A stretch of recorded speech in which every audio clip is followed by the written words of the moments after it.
հարցեր ֆինանսական մասով, խնդրեմ պարոն Սուքեսյան։ Մի քանի հարց ունեմ, պարոն նախարար։ Պարոն Հովհաննիսյան ջան, ինձ կասեք, որ այդ կապիտալ շինարարության համար Եվրասիական բանկից վերցված գումարների որ հատվածն է գնում հյուսիս-հարավին եւ դա ցենք հնարավոր է 10-15 տարվա ընթացքում նոր մենք կզգանք նրա տված օգուտները։ Իհարկե ինքը շատ մեծ օգուտ է, բայց այդ գումարը վերցնում ենք տարիներ շարունակ, դրա համար մենք պետք է սպասարկենք այդ ծավալը։ Կա արդյոք մի հատված, մի ծավալ, որը որ արդեն ավելի արագ է գեներացնելու, որոշակի ինքը հաշվարկի մեջ տնտեսելու ենք կամ հաշվարկի մեջ մեզ ինչ-որ գումար է գեներացնելու, ինքը մի ենթակառուցվածք է, որը կարող է տնտեսական, օրինակ ջրամբար է, որ կարող է 5000 հեկտար հող ջրի դրա արդյունքը Հայաստանը շահի։ Սա տրանսպորտային կոմունիկացիայի շատ կարևոր է, չափազանց կարևոր է, բայց ինքը 1, 2, 3, 5, 6, 10 տարում չի կարող։ Ինքը կգա այդ վերջացնելուց հետո երկար ժամանակ է պետք գալու, որպեսզի դրա արդյունքը մենք զգանք։ Այն արդյունքները, որոնք որ այն գումարները, որոնք որ ծախսվում են մեզ գեներացնելու եւ որոշակի օգուտ է տալու, կուզեմ դրանց մասին նույնպես ասեք, որտեղ ոչ միայն հյուսիս-հարավի մասով լինի։ Մյուս խնդիրը գիտեք, որ մեր գործընկերը տեղափոխեց ձեզ, որ ասում է 23:30 եւ 00:30, եթե այլ երկրի քաղաքացի Հայաստանի տարածքով գնում է, կարգավիճակը ինչպիսին է։ Սա է եւ երրորդ հարցս մի քիչ ավելի, այսպես ասած, եվրասիական ինտեգրմանն է վերաբերվում։ Մենք շատ հաճախ մեր սահմանում կամ Ռուսաստանի Դաշնության սահմանում խնդիրներ ենք ունենում, մեր վարորդները երկար սպասում են, որի ժամանակ մեր տնտեսվարողները կորուստ են ունենում։ Արդյոք այն մաքսային տուրքերի վճարման արդյունքում, երբ որ բաժանվում է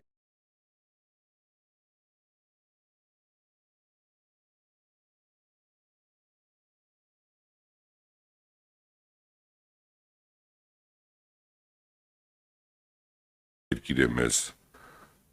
այդ երկրի սխալ կամ այլ չգիտեմ ինչի պատճառով այդ վնասը կրում են մեր տնտեսվարող սուբյեկտները, երբ որ բաժանվում է մաքսային այդ գումարները, որոշակի փոխհատուցում տան այն կազմակերպություններին, որոնք որ դրա պատճառով շինարարող մեր նպատակը ազատ տրանսպորտային ուղիների աշխատանքի արդյունքը պետք է լինի եւ ավելի արագ այդ ապրանքը հասնի մի երկրից մյուս երկիր։ Այս հարցերն են, շնորհակալություն։ Շնորհակալություն, պարոն Սուքեսյան։ Հյուսիս-հարավ ծրագրի գեներացրած օգուտների մասին, եթե խոսենք, իհարկե, եթե այս կոնկրետ դեպքում խոսում ենք Քաջարան-Ագարակ հատվածի մասին։ Ընդհանուր առմամբ, եթե հարավային հատվածը մենք իրականացնենք, մեր գործընկերները նշում են, որ մեր ուղևորությունը դեպի Ագարակ կրճատվի 2 ժամով։ Սա մեծ օգուտներ է բերելու, ինչպես եղած տրաֆիկի ժամանակի կրճատման եւ խնայողությունների, ինչպես նաեւ հավելյալ տրաֆիկի իմաստով։ Իհարկե հիմա մենք իրականացնում ենք Քաջարան-Ագարակ հատվածը եւ ինքը առանձին վստահ եմ տնտեսական բաղադրիչ ունի։ Երևի, չգիտեմ, բարդության իմաստով, այդ ինժեներական իմաստով, չգիտեմ, ինքը ամենաբարդն է թե չէ, ինձ թվում է Սիսիան-Քաջարան հատվածը երևի ավելի բարդ հատված է, որովհետև այդտեղ ունենք մի մեծ թունելի կառուցում, որը մեծ թունել պետք է կառուցենք, որի մեկնարկը պատրաստում ենք տանք մյուս տարի։ Այսինքն իր ամբողջ տնտեսական արդյունավետությունը կլինի այն ժամանակ, երբ որ հյուսիս-հարավ ճանապարհը ամբողջությամբ պատրաստ լինի, բայց ինչպես գիտեք, օրինակ Արտաշատ Սիսյան հատվածը նույնիսկ չի նախագծված։ Այսինքն դա դեռ երկար ժամանակ կպահանջի, կարծում եմ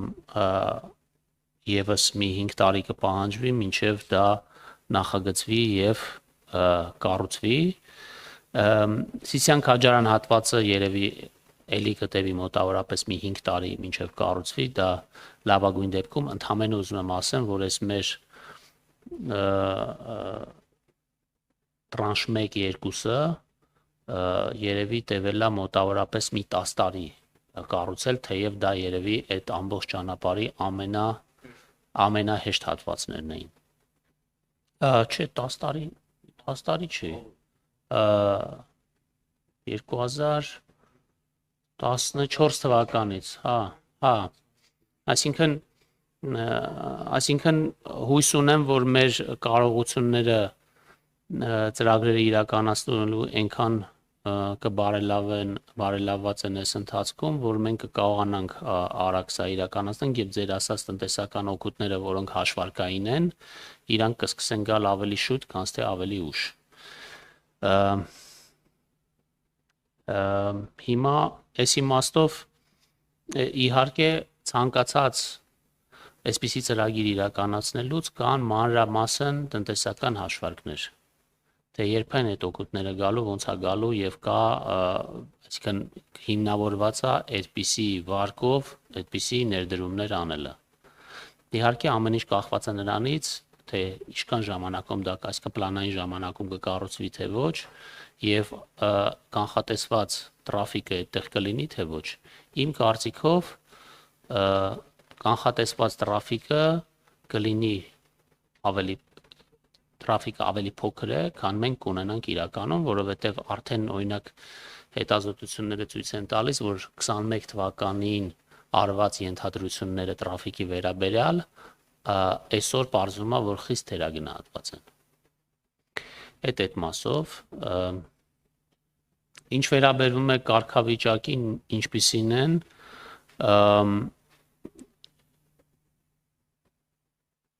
ապա ես ամենաճիշտ մարդը չեմ այդ հարցը տալու համար, ասեմ ինչի, որովհետև եթե խոսում ենք նրա մասին, թե ով է համարվում տուրիստ համարվում է այն մարդը, ով որ առնվազն պարոն Պապայան ինձ գուղի, եթե ես սխալ ասեմ, 24 ժամ մնում է ինչ-որ մի երկրում։ Հիմա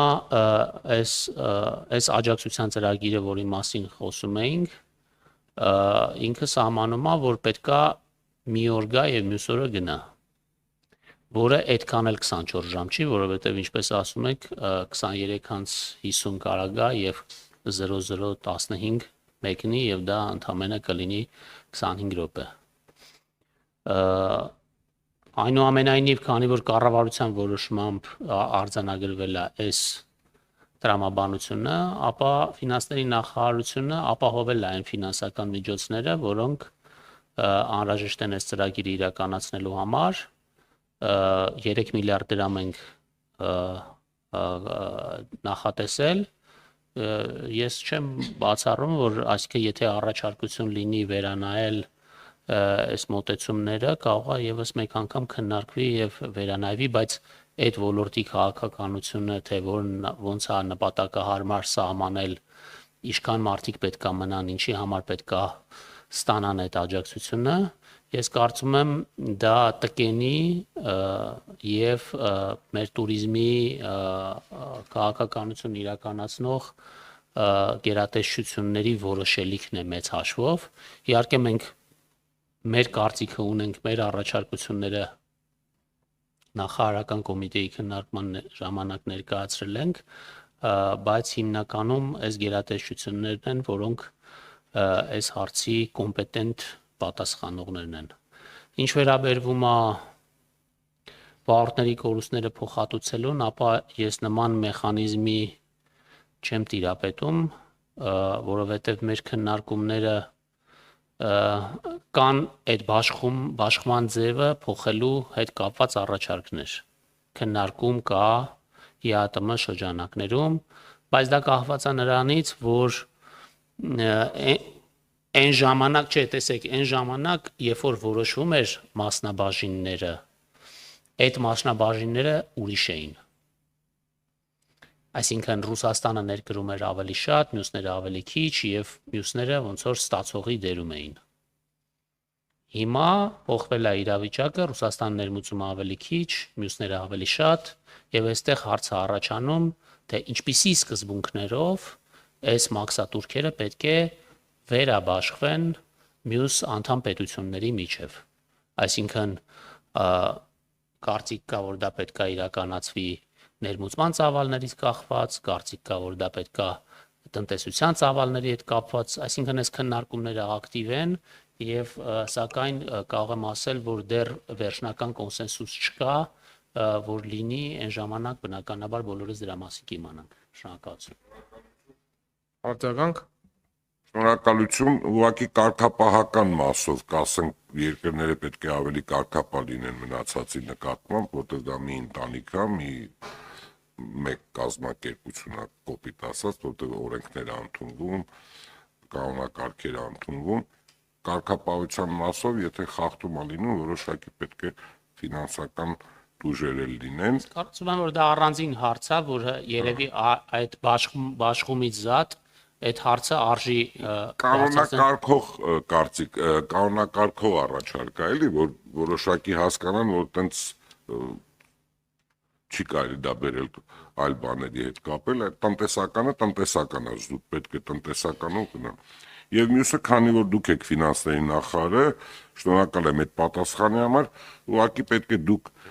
թույլ չտաք վճարելու, եթե մի բանի վճարում ենք, որտեղից ոչ մի արդյունք չկա, ոչ մի օգուտ չկա, բացի վնասից։ Խոսքը սրա մասին է։ Շնորհակալություն։ Արձագանք ունեք։ Շնորհակալություն, պարոն Հովհաննիսյան, եթե այլ